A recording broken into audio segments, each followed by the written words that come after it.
grand merci en tout cas d'avoir accepté de venir nous rencontrer et nous parler de votre documentaire qui s'intitule La place de l'homme. J'ai commencé à travailler sur ce projet, j'étais à l'école, donc c'est un projet d'étudiant et en fait à la base je voulais plutôt parler du point de vue des femmes. À force de chercher, de parler avec des gens, un jour dans une soirée, complètement par hasard, je rencontre un gars et je lui dis un peu, enfin on discute quoi, je lui dis sur quoi je travaille et il me dit ah l'avortement, ah bah moi avec ma copine il s'est passé ça et il se met à raconter son histoire quoi, de son point de vue. Et j'ai trouvé ça intéressant et je me suis dit tiens c'est pas une parole qu'on entend et j'ai l'impression que voilà il se passe quelque chose chez les hommes qui se passe pas forcément chez les femmes et donc j'ai continué à interroger les deux en parallèle. Et pour finalement décider de me concentrer que sur eux, parce que je pense que c'est deux expériences complètement pas comparables, quoi. Ce qui m'apparaissait en entendant leur récit, c'était à quel point dans nos sociétés, les rôles entre les hommes et les femmes sont encore assez différents, surtout quand il s'agit de ces questions de maternité, parentalité ou justement de non-parentalité. Et au fond, c'était une question qui vous animait personnellement ? Oui, je pense parce que j'ai arrivé déjà à un âge où la question commençait à se poser. Je trouvais que dans la grossesse, il y avait vraiment ce moment dans la vie où on est face à deux chemins et que quoi qu'on fasse, on va en prendre un et il n'y a pas tant de moments que ça dans la vie aussi marqués par un choix. Et en fait, je pense que je suis allée chercher la parole des hommes sur ce sujet parce que c'est une parole auquel j'avais pas accès. J'avais l'impression que autant le point de vue des femmes, je l'entendais assez facilement, autant celui des hommes sur ces questions-là, j'y avais pas accès. D'une certaine manière, c'est aussi un film qui questionne justement leur désir de parentalité. Et donc voilà, moi, jeune fille d'une vingtaine d'années à ce moment-là, j'avais envie d'aller la chercher. Votre documentaire s'ouvre d'une façon tout à fait simple et efficace sur un cadrage précis. C'est une place vide, une chaise vide.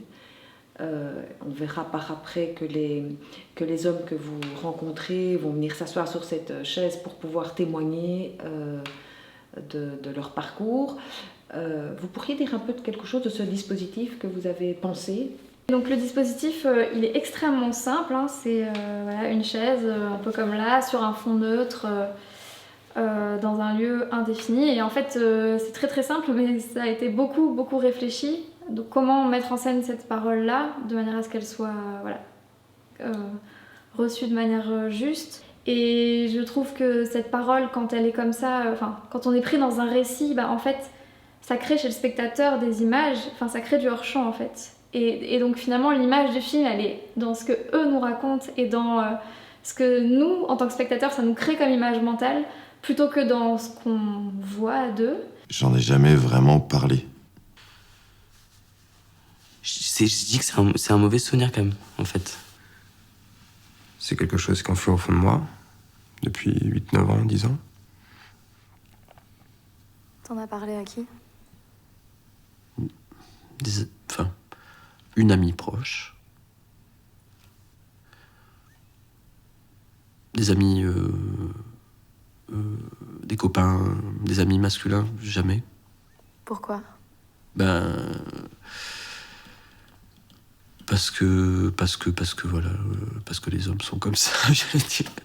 Non, parce que je suis comme ça. Tu nous as dit aussi quelque chose du choix que ce ne soit pas anonyme aussi leur témoignage. Je le dis parce que c'était aussi un peu peut-être dans ce même mouvement-là. Ouais, tout à fait. Mais c'était là plus par rapport au sujet, c'est que l'avortement, la grossesse non prévue, surtout quand elle est avortée, c'est un sujet encore tabou chez les hommes comme chez les femmes. Chez les hommes, c'est une parole qui circule vraiment pas beaucoup, de ce que j'ai pu en voir. Et du coup, pour moi, leur permettre de garder l'anonymat, c'était renforcer ce tabou, quoi. J'avais besoin je voulais des gens qui soient ok de prendre cette place, en fait. D'où la chaise vide aussi au début, c'est que je cherchais des hommes qui soient prêts à assumer cette place et à venir parler de leur expérience Ça aussi, dans la parole, dans le travail sur la parole, c'était important pour moi, c'est que je venais pas chercher chez eux une opinion ou un discours sûr, je venais vraiment chercher du récit. Et donc, tout le travail de mes questions, c'était pour les amener à raconter et à essayer de laisser tomber tout ce qui était de l'ordre de la position ou du discours. Ce qui est dingue, c'est qu'on l'a vécu tous les deux de notre côté. On n'a pas du tout vécu ensemble, quoi. Je crois que j'ai vraiment, j'ai un peu honte de dire ça, mais envisagé toutes les solutions, y compris celle de fuir, je veux dire. Tout le monde s'en foutait, tu vois, de mon état, si j'étais pas stressé. Rien à foutre, rien à que pour elle. Et oui, dans un sens, tant mieux, mais tant mieux pour elle, mais tant pis pour moi, quoi, tu vois. Ce qui se révèle également au moment de cette arrivée surprenante d'une grossesse inattendue, c'est un positionnement, ça vient convoquer un positionnement chez chacun. Un des témoignages qui m'a le plus intéressée, parce que ça m'a fait aussi me poser la question, c'est celui qui a finalement un enfant et qui dit qu'en gros, il avait ce désir d'enfant, maintenant il le sait, mais il avait aussi ce désir de famille, donc lié au couple, et que c'était impossible pour lui de séparer les deux, alors que c'était un peu ce que lui proposait sa partenaire à ce moment-là, et que ça, c'était pas envisageable, et qu'il allait refuser cette paternité alors qu'il avait un désir, parce qu'il n'y avait pas ce premier critère à cocher qui est faire couple, en fait. Et je pense que dans la problématique de votre congrès, j'ai l'impression que ça, ce sont des choses qui sont en train de bouger, quoi, dans les représentations, et que quelque part, les représentations du mot famille deviennent peut-être un peu plus plurielles. Même si effectivement, dans ce que tu disais tout à l'heure, tu disais, tiens, moi j'ai l'impression d'avoir toujours été un peu préparée à cette question-là, de me positionner face à l'arrivée ou pas d'un enfant,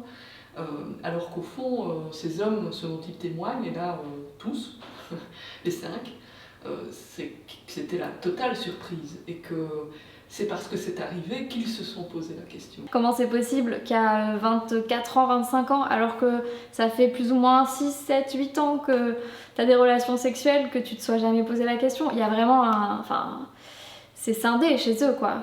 Et c'est très... ça questionne vraiment la place de la sexualité. Je dis pas qu'il faut forcément relier sexualité et procréation, hein, loin de là, mais c'est quand même questionnant sur l'image qu'ils en ont, quoi. Et à quel point, pour moi, ça révèle que toute la responsabilité de la contraception est sur les épaules des femmes. Et ça, je pense que c'est un des prochains combats, parce que du coup, je leur ai posé la question de la contraception, celle du couple, ou de la partenaire, ou de la leur, et souvent, il y a une méconnaissance sur que prenait la partenaire, ou quelle était la contraception du couple. Qu'est-ce qui s'est passé dans votre contraception? Bah écoute, je sais pas te dire. Elle prenait la pilule? Logiquement, oui. Mais écoute, moi, elle prenait la pilule, donc... Vous en discutiez de ça? Bah écoute, les jeunes d'aujourd'hui, ils se protègent pas beaucoup, hein, donc... Voilà, une fois qu'on est en couple, c'est du couple, quoi. Ignorance totale et aucune mesure de ce qu'on était en train de faire. On a dû faire l'amour sans se protéger pendant au moins 3 ans, il s'est rien passé. Au bout d'un moment, tu t'inquiètes pas, en fait. Pour le coup, travailler sur ce projet, moi, ça m'a fort questionné sur ça dans mon couple à moi. Et donc, du coup, rien que qui finance la contraception, quoi. Rien que juste ça. Et que ça soit un sujet de discussion. C'est ça que... Il y en a un qui le dit assez bien, il dit oui, je savais qu'elle prenait la pilule, mais on n'en parlait pas. Et c'est complètement différent, en fait. Alors que... c'est comme si c'était un peu son truc. Elle gère, moi, c'est un truc de meuf, j'en parle pas trop, je regarde pas trop, quoi. et alors, le reste, on verra, quoi. Et moi, je m'occupe plus ou moins du préservatif quand je connais pas bien ma partenaire et que j'ai peur de choper une maladie. J'ai peur, ou que j'essaye de faire attention à ça. Et en fait, dans les entretiens, donc, qui sont pas dans le film, hein, je les ai beaucoup plus interrogés là-dessus, parce que j'ai moi-même fait des recherches sur la contraception masculine, et j'ai découvert plein de choses que je ne connaissais pas du tout, dont on commence un petit peu plus à parler maintenant, mais en fait, il y a une contraception hormonale pour les hommes, mais il y a très peu de médecins qui veulent la pratiquer. Il y a une contraception thermique pour les hommes, enfin bon, je vais pas vous faire la liste, mais en gros, il y a des choses qui existent, mais c'est absolument pas vulgarisé, enfin c'est pas diffusé ni par les professionnels, ni par les médias, ou ni par le secteur pharmaceutique. Et du coup, en fait, sur ces questions-là, on a fait un petit court-métrage qui est disponible sur YouTube.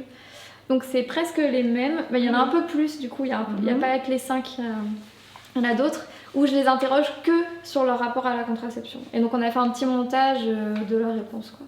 Pour moi, c'est un peu le nerf de la guerre, en fait, parce que la place de l'homme, bah, pour moi, elle est là. Enfin, en fait, le moment où il y a l'acte sexuel, c'est le seul moment où ils ont vraiment le choix. Enfin, c'est le moment où ils décident pour eux. Après, c'est dans le corps de la partenaire, et donc ce choix ne leur appartient plus totalement. Alors après, il leur reste la parole, justement. Voilà. Et c'est pas rien, et parfois elle est très, très persuasive, très performative, mais voilà, mais en tout cas, si vraiment ils veulent avoir un contrôle là-dessus, en fait, le moment où qui est vraiment pour eux hyper décisif, c'est au moment de l'acte. Et ça, c'est pas du tout dans les esprits des gens que j'ai rencontrés, en tout cas. Je pense à ce petit jeune qui, au départ, dit... voilà, il a un peu l'idée que sa partenaire lui a fait un enfant dans le dos. Ça, c'est le début. Et puis, progressivement, pendant qu'il parle avec vous, pendant qu'il témoigne, lui vient l'idée qu'en fait, il n'aurait peut-être pas dû l'obliger à quelque chose qu'elle ne désirait pas, c'est-à-dire l'avortement. Il y a quand même un bouger. Est-ce que ce bouger, vous le repérez chez chacun des 5? Et si oui, comment? Je sais pas si tous font un bond aussi fort que lui. J'ai l'impression...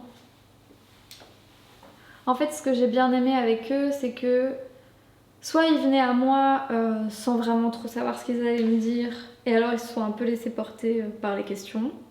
Sachant que je leur avais pas donné les questions à l'avance. Moi, je donne jamais les questions parce que... Ouais, on sait de quoi on va parler, donc globalement... et puis c'est leur histoire, ils connaissent leur histoire, donc l'idée c'était vraiment justement de pas avoir quelque chose de trop préparé. Non, ce que vous voulez, c'est une énonciation. Que quelqu'un dise quelque chose de lui. Ouais. C'est ça. Et en fait, je pense que ce qui a permis peut-être ça, c'est que je laissais beaucoup de silence. Et ça, c'est vraiment un truc... c'est pas facile à faire. Et donc je me suis vraiment forcée, parce que j'avais été bien briefée par une autre réalisatrice, Yael André, qui avait déjà fait ce type de dispositif. Et elle m'avait dit, attention, n'aie pas peur des silences, les silences c'est très important. Un peu pour plusieurs raisons, hein, pour le montage déjà, pour pouvoir couper, mais aussi parce qu'en fait, on supporte pas les silences, et du coup, ils se relancent. Ça pousse à dire. Oui, ça pousse à dire. Moi, il y a un silence que je trouve hyper beau à la fin du film. C'est celui qui est le plus âgé. C'est à la fin du film, hein, d'ailleurs. Il y a un long silence, mais de presque, je sais pas, 20 ou 30 secondes. Et puis il finit par dire il va falloir que je trouve un moyen d'en parler à mon fils. Et voilà, et je pense que j'aurais posé une question, on n'aurait jamais eu ça. Donc, ouais, le silence dans l'échange et dans la discussion est très important. Et j'ai vraiment voulu le film comme ça, en fait, comme un échange. Je voulais pouvoir intervenir aussi. J'interviens pas beaucoup, mais pour moi c'était hyper important que le spectateur ou la spectatrice sache que c'est une femme qui vient chercher cette parole et c'est elle qui la reçoit. Enfin, ça conditionne complètement le récit et l'échange. Là aussi, on aurait mis quelqu'un d'autre à ma place, on n'aurait peut-être pas du tout eu les mêmes récits. Donc du coup, pour moi, c'est toute la différence entre un travail journalistique et un travail documentaire, c'est que en documentaire, on assume la subjectivité de l'auteur et que ma subjectivité fait partie de l'équation et fait partie du film. Et le film serait différent si ça avait été quelqu'un d'autre qui l'ait fait. Et donc, tout ça est hautement subjectif en fait. Et c'est, enfin voilà, pour moi l'objectivité n'existe pas. Et surtout dans un travail de film, enfin je veux dire, tout est choisi. Comment est-ce que il peut y avoir de l'objectivité à partir du moment où on pose une caméra, on exclut tellement de choses, donc on choisit.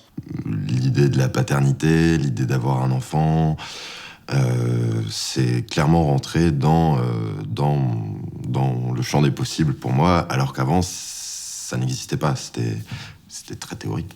Pourquoi?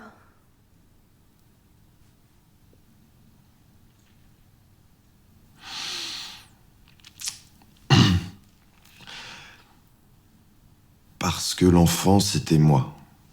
Comme je me voyais, tu vois. C'était moi l'enfant. Les parents, c'était mes parents. Mais je cherche encore tous les jours ma place par rapport à cet enfant. Je sais que tu as fait d'autres documentaires. Peut-être tu peux nous en dire quelque chose. À la suite de ce film-là, j'ai été contactée par la Fédération laïque des centres de planning pour leur faire un film, pour le coup, un film de commande, mais avec le même dispositif sur les médecins et l'avortement. Donc, même sujet, autre angle, extrêmement intéressant aussi.